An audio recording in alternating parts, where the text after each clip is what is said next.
అలాగే నా పేరు మైత్రి వెంకటమై ఛానల్ ప్రకారం మన ఛానల్ సబ్స్క్రైబ్ చేసుకోకపోతే ఇప్పుడే సబ్స్క్రైబ్ చేసుకోండి. పక్కన ఉన్న బెల్ ఐకాన్ ఆల్లో పెట్టుకోండి. నా ఫర్దర్ మిస్ అవ్వకుండా చూడొచ్చు. చాలా మంది చూస్తున్నారు కానీ సబ్స్క్రైబ్ చేసుకోవట్లా.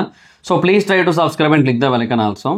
ఫ్రెండ్స్, నేను వైజాగ్లో చిత్రాలయ మాల్లో సెకండ్ ఫ్లోర్లో దర్ఫీ అని ఒక కేఫ్ని అయితే ఓపెన్ చేశాను. సో చాలా అంటే చాలా ఫెంటాస్టిక్ ఫుడ్ ఉంది అక్కడ. అండ్ కాఫీస్లో కూడా చాలా యూనిక్ వెరైటీస్ ఆఫ్ కాఫీస్ ఉన్నాయి. సో ఎవరైతే కెఫే లవర్స్ ఉన్నారో వాళ్ళందరూ కూడా రెండు యూనిక్ కాఫీస్ ఉన్నాయి, యూనిక్ ఫుడ్ ఐటమ్స్ ఉన్నాయి. వాటన్నిటి కూడా ట్రై చేయండి, ఎక్స్ప్లోర్ చేయండి. Mojitos, mocktails, milk shakes, thick shakes, chicken, veg, crab lollipop ఇలాంటివన్నీ ఉన్నాయి మన దాంట్లో. సో రకరకాల థింగ్స్ అయితే ఉంటాయి మన దాంట్లో. You can try all those things. అదే కాదు, మన దగ్గర పేస్ట్రీస్, తిరామిసు లాంటివి కూడా అవైలబుల్ ఉన్నాయి. మాచా కూడా అవైలబుల్ ఉంది మన దగ్గర. So you can try all those things. And even Nutella burgers కూడా ఉన్నాయి మన దగ్గర. సో రెండి ట్రై చేయండి. అడ్రస్ గుర్తుంది కదా, జగదాంబ థియేటర్ పక్కన Chitralaya mall second floor. Don't forget to visit. ఏదైనా మూవీ చూసేటట్టయితే చిత్రాలయ మాల్కి, జగదాంబకి, మెలోడీకి ప్రిఫరెన్స్ ఇవ్వండి.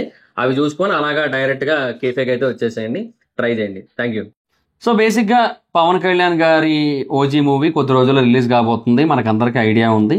సో ఇంకా చాలా కొద్ది రోజులు, ఒక 1 వీక్ కూడా లేదు గట్టిగా మాడుకుంటే, ఎందుకంటే ప్రీమియర్స్ అవి కూడా ఉన్నాయి కాబట్టి వాటి గురించి కూడా మాట్లాడదాం సెపరేట్గా. సో అవన్నీ ఉన్నాయి కాబట్టి ఓకే, చాలా తక్కువ రోజులే ఉంది రిలీజ్కి అయితే. సో ఇది ఎవరు తీస్తున్న మూవీ కూడా మనకు ఐడియా ఉంది. సుజిత్ గారు దీని డైరెక్టర్. సాహో, రణరాజా అని ఇవి 2 సినిమాలే తీశారు అంతకుముందు ఆయన. సో ఇప్పుడు 3వ సినిమా అయింది ఓజీ సినిమా. అండ్ దీనికోసం ఆయన చాలా అంటే చాలా ఎఫర్ట్స్ పెట్టారు. సో పవన్ కళ్యాణ్ గారు దీని గురించి ఎంత ఎఫర్ట్ పెట్టారో దానికి డబల్ ఆయన పెట్టిన ఫీలింగ్ అయితే చాలా స్పష్టంగా కనబడుతుంది. అండ్ ఆయన పవన్ కళ్యాణ్ గారి ఫ్యాన్. సో అది ఆయన చాలాసార్లు ఇంటర్వ్యూస్లో చెప్పారు. అండ్ ఇన్ఫ్యాక్ట్ పవన్ కళ్యాణ్ గారు డైరెక్ట్ చేయడానికి ఆయనకు వచ్చిన అవకాశం కూడా యాక్చువల్గా ఒక రీమేక్ వచ్చింది. సో అలా వెళ్ళారు. వెళ్ళిన తర్వాత ఏదైనా కొత్త స్టోరీ ఉందా అని అడిగితే ఆయన చాలా హ్యాపీగా ఫీల్ అయ్యి ఆ టైంలో ఈ స్టోరీ చెప్పారు. అండ్ పవన్ కళ్యాణ్ గారు చాలా హ్యాపీగా ఫీల్ అయ్యారు. వెంటనే ఓకే చేశారు ఓజీ సినిమాని. సో అలాగా ఆ సినిమా అయితే ఇప్పుడు మన ముందుకైతే రాబోతుంది కొద్ది రోజుల్లో. అయితే సుజిత్ గారు బేసిక్గా నన్ను అడిగితే అంటే ఇప్పుడు ఏదైతే ఈ సినిమా ఇస్తున్నారో this is the best gift from A director fan అని నా ఒపీనియన్. ఎందుకు అనే దాని గురించి ఈ వీడియోలో మాట్లాడుకుందాం. అంటే బేసిక్ ఇంతకుముందు లోకేష్ కనగరాజ్ గారు కూడా నేను కమల్ హాసన్ గారి ఫ్యాన్ అని చెప్పారు. సో అట్లాగే విక్రమ్ సినిమా ఇచ్చారు.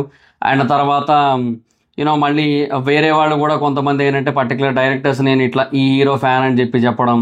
సో వాళ్ళతో కొన్ని మూవీస్ చేయడం, ఆ మూవీస్ని కొంచెం బెటర్గానే అవుట్పుట్ ఇవ్వడానికి ట్రై చేయడం. సో ఫ్యాన్ బాయ్ సంభవం అని చెప్పి ఉంటుంది. సో మ్యూజిక్ డైరెక్టర్స్ కూడా కొన్నిసార్లు చెప్పినప్పుడు అట్లా మ్యూజిక్ ఇస్తూ ఉంటారు. సో అట్లా ఎప్పుడు ఏంటంటే ఆ అప్రోచ్ అనేది కొంచెం డిఫరెంట్గా ఉంటుంది. మనం చూసే విధానం కూడా మారిపోద్ది. ఇప్పుడు వీళ్ళు ఎవరితో అయితే వర్క్ చేస్తున్నారో వాళ్ళకి వీళ్ళు ఫ్యాన్, అంటే అది హీరోకి కావచ్చు, హీరోకి డైరెక్టర్ ఫ్యాన్ అయి ఉండొచ్చు, నేను హీరోకి మ్యూజిక్ డైరెక్టర్ ఫ్యాన్ అయి ఉండొచ్చు, అలా హీరోయిన్స్ కూడా కొంతమంది ఉండొచ్చు. సో ఇలా ఉంటుంది. అలా చెప్పినప్పుడు ఏంటంటే మనకి ఆ చూసే విధానం మారిపోద్ది. ఓకే, సో వీళ్ళు ఫ్యాన్స్ అంటున్నారు కాబట్టి వీళ్ళు ఎంత బెటర్ అవుట్పుట్ ఇస్తారో అని ఎక్స్పెక్టేషన్స్ ఉంటాయి ఆబ్వియస్లీ. సో అందువల్ల అనమాట. సో అంతకుముందు విక్రమ్ విషయంలో కూడా అదే జరిగింది.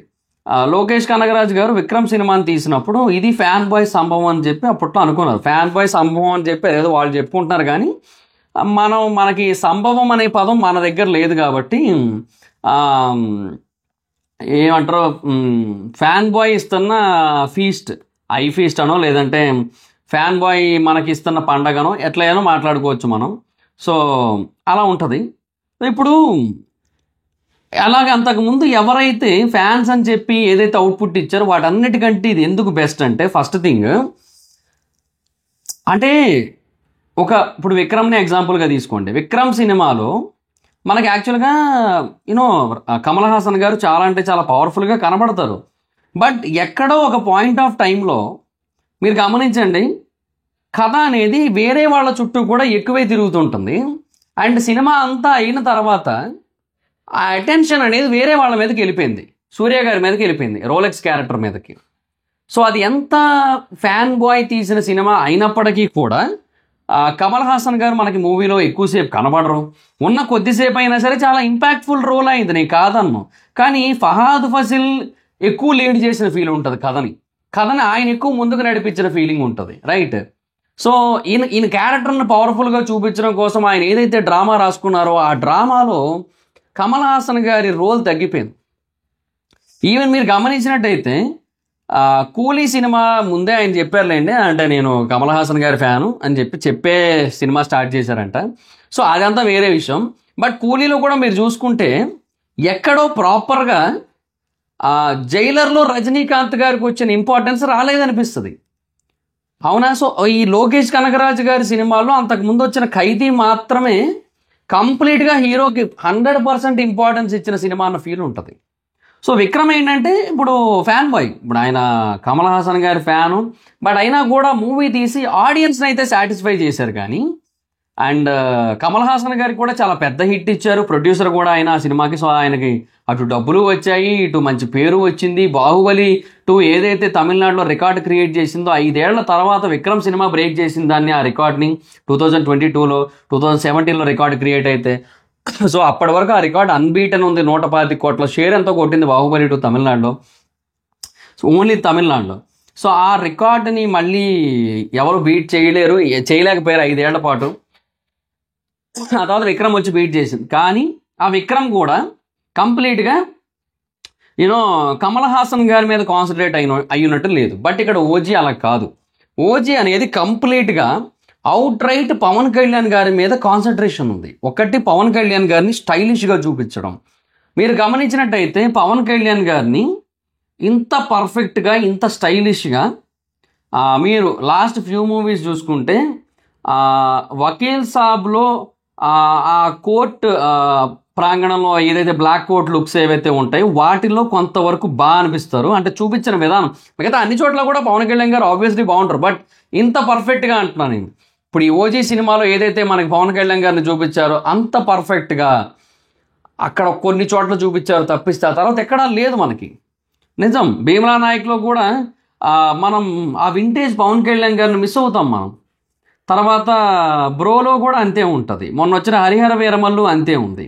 హరిహర వీరమల్లులో యాక్చువల్గా డెఫినెట్గా కొన్ని చోట్ల లుక్స్ అయితే చాలా బాగా కాన్సన్ట్రేట్ చేశారు, బట్ అవేంటి ఇనీషియల్గా తీసిన షార్ట్స్. సో ఆ తర్వాత కాన్సన్ట్రేషన్ సరిగ్గా పెట్టలేదన్న ఫీలింగ్ వస్తుంది తర్వాత మారిన డైరెక్టర్. సో అట్లా ఉంది కదా. సో బట్ ఓజీ అలా కాదు. పవన్ కళ్యాణ్ గారిని ఎంత స్టైలిష్గా వీలైతే అంత స్టైలిష్గా చూపించాలని కంకణం కట్టుకొని తీసిన ఫీలింగ్ ఉంటుంది ఒకటి. రెండోది వచ్చి కథ మొత్తం from the beginning to end Pawan Kalyan గారు చుట్టూనే తిరుగుతుంది మొత్తం. ఇమ్రాన్ హష్మీ ఉంటారు, ఆయన రోల్ ఆయనకు ఉంటుంది, ఆయన చాలా పవర్ఫుల్గా ఉంటాడు, అవన్నీ ఉంటాయి. బట్ కథ మొత్తం ఈయన చుట్టే తిరుగుతుంది. ఈయన కథలో ఇంకెవరో భాగమైపోయి వాళ్ళు మెయిన్ లాగా మొత్తం కథ అంతా నడిపించి అంతా అయిన తర్వాత ఈ పర్సన్ తీసుకొని వచ్చి అట్లా ఉండదు. సో ఇది కంప్లీట్గా పవన్ కళ్యాణ్ గారి చుట్టూ తిరుగుతూ పవన్ కళ్యాణ్ గారి మీద కాన్సన్ట్రేషన్ చేస్తూ పవన్ కళ్యాణ్ గారిలోని అన్ని రకాల ఆస్పెక్ట్స్ని కవర్ చేస్తూ, అంటే అటు ఏమంటారు మెలోడీ సాంగ్స్ ఇస్తూ ఆయనలోని యూనో ఆ లవ్, ఆయన చాలా మూవీస్లో ఆ లవ్ స్టోరీస్ లాంటివి కూడా చేశారు కదా, లైక్ ఇప్పుడు జల్సా కావచ్చు, ఇంకా చాలా చోట్ల. సో ఆ యాంగిల్ ఏదైతే ఉంటుందో దాన్ని కూడా మనకి ఇక్కడ ప్రజెంట్ చేశారు. యాక్షన్ జోనర్ ఏదైతే ఉందో దాన్ని ప్రజెంట్ చేశారు. తర్వాత ఎలివేషన్స్ ఏవైతే ఉంటాయో వాటిని ప్రజెంట్ చేశారు.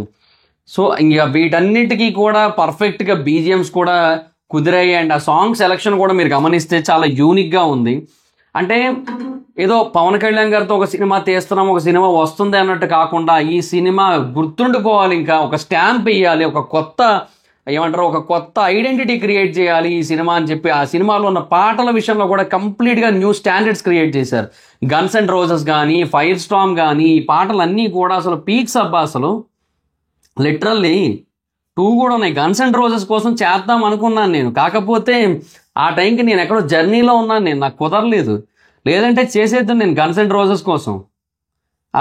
నాకు అసలు చాలా బాగా నచ్చింది గన్స్ అండ్ రోజెస్ అయితే మటుకు. ఆ ర్యాప్ కానీ, ఆ బీట్స్ కానీ మొత్తం అన్నీ కూడా అసలు పీక్స్. అంటే ఇవన్నీ తమన్ గారు మాత్రమే ఇచ్చేశారు అని అనుకోవడానికి లేదు. ఇది డైరెక్టర్ యొక్క విజన్లోంచి పుట్టిన ఐడియాలజీ ఇది. దాన్ని ఒక ఫ్యాన్ బాయ్ ఎంత చెయ్యాలో అంత చేశాడు ఆయన. ఇంక ఈ సినిమా కోసం ఎటు కదలలేదు, ఈ సినిమా మీదే స్టిక్ అయి ఉన్నాడు, దీనికి అవసరమే నిలబడ్డారు, వేరే సినిమా వైపు డైవర్ట్ కాలే. మేబీ స్టోరీ ఫినిషింగ్ అనేది చేసుకుంటూ ఉండొచ్చేమో ఈ గ్యాప్లో, బట్ కాన్సన్ట్రేషన్ అయితే మేకింగ్ అయితే మాత్రం ఈ సినిమా మీదే ఉంది. అలాగే వెళ్ళారు. అండ్ ఇవన్నీ కాదంటే ఓన్లీ లుక్సో, లేదంటే యాక్షన్ సీన్సో, లేదంటే ఎలివేషన్ సీన్సో, లేదంటే లవ్ యాంగిలో, లేదంటే బీజిఎంసో, ఇవన్నీ కాదు. వీటన్నిటికంటే మించి after long back Pawan Kalyan గారు ఒక స్ట్రైట్ ఫిల్మ్తో వస్తున్నారు. అంటే హరిహర వీరమల్లు కూడా స్ట్రైట్ ఫిల్మే, బట్ అది ఎందుకో అది విఎఫ్ఎక్స్ వల్ల వాటి వల్ల దాని మీద అసలు మ్యాక్సిమం ఇంట్రెస్ట్ కానీ ఇంపాక్ట్ కానీ పోయింది పీపుల్కి. సో అలా పోయిన తర్వాత ఏదైనా ఒక సినిమా పీక్స్ లెవెల్ హైప్ని బిల్డ్ చేసింది అంటే ఆ వరల్డ్ పవన్ కళ్యాణ్ గారిని మళ్ళీ మనకి ఇవ్వడానికి మన ముందుకు వస్తుంది అంటే అది ఓజీ, అండ్ అది ప్యూర్లీ బికాస్ ఆఫ్ సుజిత్ గారు. సుజిత్ గారు ప్రతి ఒక్క ఆస్పెక్ట్ మీద, ప్రతి ఒక్క క్రాఫ్ట్ మీద చాలా అంటే చాలా డెడికేషన్ పెట్టి, చాలా కాన్సన్ట్రేషన్తో ఈ సినిమా తీసి ఒక బెస్ట్ ఎవర్ ఫ్యాన్ గిఫ్ట్ ఇవ్వాలి అని కసిగా చేస్తున్నారు ఆయన. సో ఆ కసి వల్ల నాకు ఇక్కడ క్లియర్గా కనబడుతుంది అనమాట. ఇది డెఫినెట్గా this is the best ever fan gift in cinema industry అని చెప్పి. సో నాకైతే అలా అనిపిస్తుంది. ఇంకా చాలా ఆస్పెక్ట్స్ ఉన్నాయబ్బా, but whatever it is, ఒకటైతే జెన్యున్గా చెప్పొచ్చు, ఈ మూవీ తర్వాత సుజిత్ గారు డెఫినెట్గా ఇంకా చాలా గట్టిగా కాన్సన్ట్రేట్ చేయాలి, చేస్తారు కూడా అనిపిస్తోంది నాకైతే. నానిగారి ఫిల్మ్ ఎలాగో ఉంది, ఆ తర్వాత వరుసపెట్టి ఉంటాయి. సో ఈలోపు నానిగారిది కూడా ప్యారడైజ్ షూట్ అవ్వాలి. ప్యారడైజ్ అయిపోయిన తర్వాత ఇక ఆయన ఈ షూట్లో జాయిన్ అవుతారు. ఈలోపు ఆయన స్క్రిప్ట్ వర్క్ అంతా ఫైనల్ చేసుకొని, స్క్రీన్ ప్లే అంతా ఓకే చేసేసుకొని ఆయన షూట్కి రెడీగా ఉండొచ్చు. సో ఆ తర్వాత అది షూట్ అవుతుంది. సో 2020 ఏమంటారు 25లో ఇది రిలీజ్ అవుతుంది. 26లో సుజిత్ గారి సినిమా వచ్చేస్తుంది. ఎందుకంటే నానిగారు ఆల్రెడీ ఒక ఇంటర్వ్యూలో చెప్పారు, ప్యారడైజ్ 26 బిగినింగ్ అంటే ఫస్ట్ క్వార్టర్లో వస్తే లాస్ట్లో మనకి ఈ సుజిత్ గారి మూవీ వచ్చేస్తుందని చెప్పి. ఎందుకంటే సుజిత్ గారు ఆల్రెడీ ప్రిపేర్డ్గా ఉన్నారు దానికోసం, అట్లా అనమాట. సో నానిగారు అది ఫినిష్ చేసుకొని వచ్చి జాయిన్ అవ్వడమే లేట్ ఇందులో. సో అట్లా ఉంది కాబట్టి డెఫినెట్గా చాలా ఫాస్ట్ వస్తుంది. So one of the best director. Saaho కూడా చాలా అంటే చాలా అండర్ రేటెడ్ మూవీ. అసలు దానికి రావాల్సిన కలెక్షన్స్ రాలేదు మన దగ్గర నుంచి ఎస్పెషల్లీ. ఇంకా గట్టిగా కొట్టచ్చు, ఇంకా మంచి టాక్ రావచ్చు, బట్ రాలేదు. ఇప్పుడు బాగా హిట్ అవుతుంది, అంటే బాగా నోటెడ్ అవుతుంది, అందరికీ నచ్చుతుంది ఇప్పుడు. బట్ అది అప్పుడు అయ్యి ఉంటే ఇంకా బాగున్ను.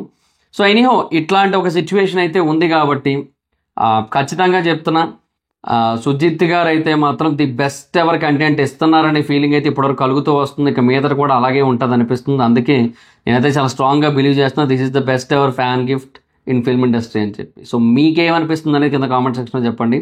So that's it guys, the video కనుక మీకు నచ్చినట్టయితే లైక్ చేసి వీడియోని షేర్ చేయడం కారణం మన ఛానల్ సబ్స్క్రైబ్ చేసుకోకపోతే ఇప్పుడు సబ్స్క్రైబ్ చేసుకోండి.